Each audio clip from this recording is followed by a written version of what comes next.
Hello friends, সবাই কেমন আছো? আশা করি ভালো আছো। আমরাও ভালো আছি। তোমরা যদি ফ্যামিলি ট্যুর অ্যান্ড ফানে রূপার সাথে। তা আজকে আমি যেটা নিয়ে ব্লগটা করছি সেটা চলো তোমাদের দেখাই। এটা হচ্ছে সরস্বতী পুজোর প্যান্ডেল।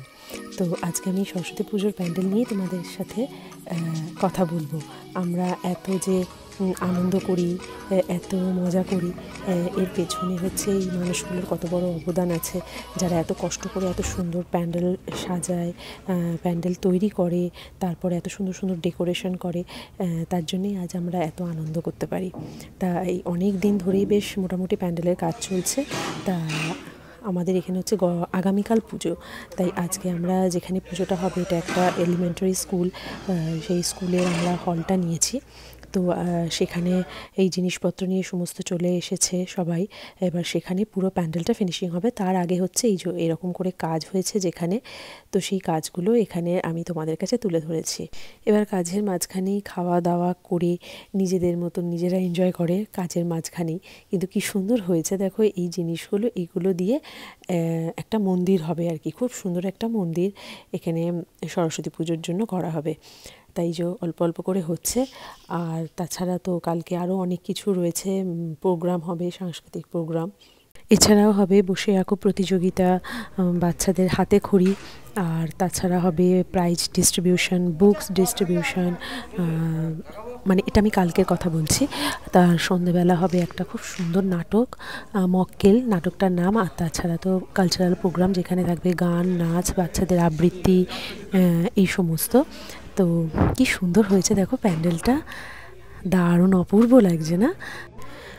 তা কালকে হচ্ছে যেমন শ্রী, পর্ষিয়ার একটা বাচ্চা মেয়ে, ওরা হচ্ছে ডান্স পারফর্ম করবে। তার সাথে আমরাও করব, আমি অনিন্দিতা আর একটা আমাদের সাথে বাচ্চা মেয়ে করবে, ওর নাম গুঞ্জা। তো আমরা সবাই মিলে ডান্স পারফর্ম করব। তা একবার শ্রীকে আর পর্ষিয়াকে ওদেরকে আজকে ভাবছি একটু স্টেজ রিহার্সাল করিয়ে নেবো। এই দেখো সেই দূরে হচ্ছে রয়েছে রেফ্রিজারেটর, তার সাথে হচ্ছে গ্যাস ওভেন, মাইক্রো ওভেন। আসলে না এই এলিমেন্টারি স্কুলের এই হলটা, আমরা যেখানে থাকি সেখানকারই কাছাকাছি একটা এলিমেন্টারি স্কুলের হল এটা, যেটা হচ্ছে অনেক কিছু অনুষ্ঠানের জন্যই রেন্ট দেয়। তার জন্যই ওই রকম কর্নারে একটা ছোট্ট কিচেনের মতন ব্যবস্থা করা আছে। এটা হচ্ছে স্টেজ। আমরা একটু স্টেজটাকে দেখে নিচ্ছি যাতে শ্রীরা কালকে পারফর্ম করার সময় ওদেরকে একটু দেখিয়ে নেওয়া যায় কীরকমভাবে ওরা থাকলে সুবিধা হয়। এবার চলো তোমাদের দেখাই। এটা হচ্ছে ফ্রন্ট ডেস্ক, যেখানে সমস্ত কালকে যে সিট অ্যান্ড ড্র কম্পিটিশান হবে তার রেজিস্ট্রেশন যেগুলো অনলাইনে করা হয়েছে তো হয়েছে, কিন্তু যেগুলো এখানে এসে করবে তার জন্য এই ফ্রন্ট ডেস্কটাকে ডেকোরেশন করা হচ্ছে। প্রচুর কাজ তো এখনও বাকি রয়েছে। ফ্রন্ট গেটটাকেও সুন্দর করে সাজাতে হবে। আর এখানে এই যে দুটো কুঁচোর চলছে এখন একটু স্টেজ রিহার্সাল, ওরা একটু দেখে নিই যাতে স্টেজটাতে ওরা একটু কমফর্ট হয়, তাই জন্য চলছে। আর প্রচুর বাচ্চা এসে গেছে এখানে, এখন রিক টিক ওদের ফ্রেন্ডের সাথে খেলছে।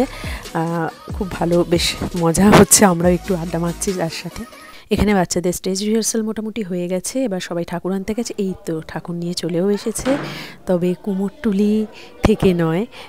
এখানে সবাই জানো তোমরা যে ঠাকুর আমরা স্টোরেজে রেখে দিই, সেখান থেকেই সবাই নিয়ে এলো। তবে এই মানুষগুলোর প্রশংসা না করে একদমই পারা যায় না। চন্দননগরের লাইটিং থেকে শুরু করে অযোধ্যার রাম মন্দির এরাই বানিয়ে ফেলে সব। এদিকে প্যান্ডেল তৈরির কাজও মোটামুটি শেষ, শুধু ফিনিশিং টাচগুলো দিচ্ছে। আর কি সুন্দর হয়েছে প্যান্ডেলটা, তাই না? আর যারা প্যান্ডেল বানাচ্ছে তাদের তো আজকে বাড়িতে ফিরতে মোটামুটি একটু রাতই হবে। তো চলো তাহলে আজকের ব্লগটা আমি এখানে শেষ করছি। কালকের ব্লগ নিয়ে আমি আবার আসবো, সরস্বতী পুজোর ব্লগ নিয়ে। তাহলে কেমন লাগলো কমেন্টসে জানিও, যদি ভালো লাগে একটা লাইক করে দিও। আরও নতুন নতুন ব্লগ দেখতে হলে আমার চ্যানেলটা সাবস্ক্রাইব করে নিও। টিল দেন সবাই খুব ভালো থেকো, সুস্থ থেকো। আবার দেখা হবে নতুন একটা ব্লগে। সবাই খুব ভালো থেকো, সুস্থ থেকো। বাই।